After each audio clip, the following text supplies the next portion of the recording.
আসসালামু আলাইকুম প্রিয় দর্শক, পৃথিবীর যে যেখান থেকে দেখছেন সবাইকে সালাম এবং শুভেচ্ছা। দর্শক, আজকে আপনাদের সামনে হাজির হইলাম অনেক ভারাক্রান্ত হৃদয় মন নিয়ে আপনাদের সামনে হাজির হলাম। পৃথিবীর যে যে প্রান্ত থেকে আপনারা দেখছেন সবাই জানেন এবং শুনতেছেন বাংলাদেশের পরিস্থিতি অবস্থা। বাংলাদেশে খুবই ভয়ানক।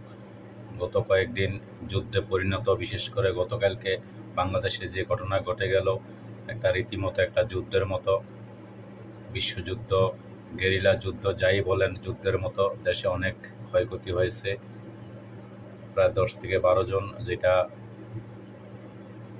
গণমাধ্যম থেকে খবর এসেছে, কিন্তু প্রকৃত খবর আরও বেশি আছে। যাই হোক দর্শক,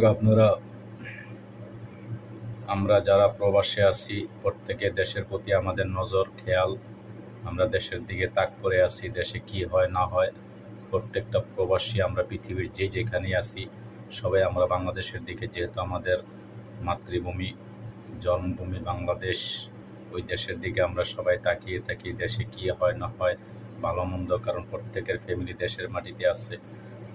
সেই দেশে আজ যে কঠিন ভয়ানক অবস্থা বিরাজ করছে, সবাই অনেক আতঙ্কের মধ্যে আছে, সবাই ভয়ের মধ্যে আছে। কার ফ্যামিলিতে কখন কি খোঁজ খবর আসে সেটা নিয়ে সবাই একটা আতঙ্কের মধ্যে আছে। তো দর্শক, আমরা সবাই প্রবাসে যারা আছি সবাই আল্লাহর কাছে, মহান রব্বুল আলামিনের কাছে এই দোয়া কামনা করছি, আল্লাহ পাক যেন খুব শীঘ্রই দেশে শান্তি ফিরে আসে। সবাইকে যেন আল্লাহ পাক সহি বুঝ দান করে।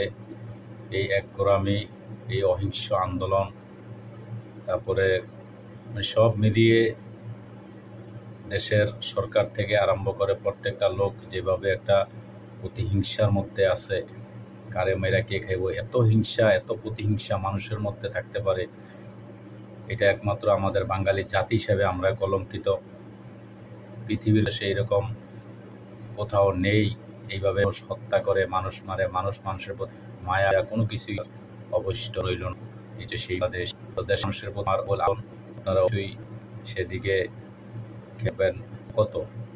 কত প্রত্যেকটা মানুষ এই পৃথিবী ছেড়ে একদিন আল্লাহর কাছে চলে হবে। প্রত্যেকটা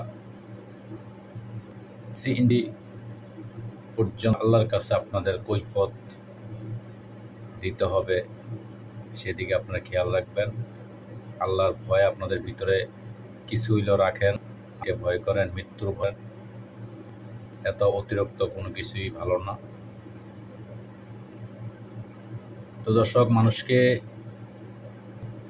কত এগুলাতে হবে এখন আল্লাহ জানেন, সেই মনেই করি আল্লাহ পাক যেন আজকে পবিত্র জুমার দিন আমরা প্রবাসে প্রত্যেকে জুমার নামাজ করে আল্লাহ করব, যে এই মানুষের ফিরে এবং সবাইকে যেন আল্লাহ পাক শান্ত করে, সবাইকে যেন ধৈর্য ধারণ করার তৌফিক দান করে, এবং এই সংস্কার আমাদের মধ্যে ছাত্রছাত্রীরা যারা মারা গেছে তাদের রুহের মাগফিরাত কামনা করছি। সবার জন্য আমরা প্রবাস থেকে তাদের জন্য দোয়া কামনা করি।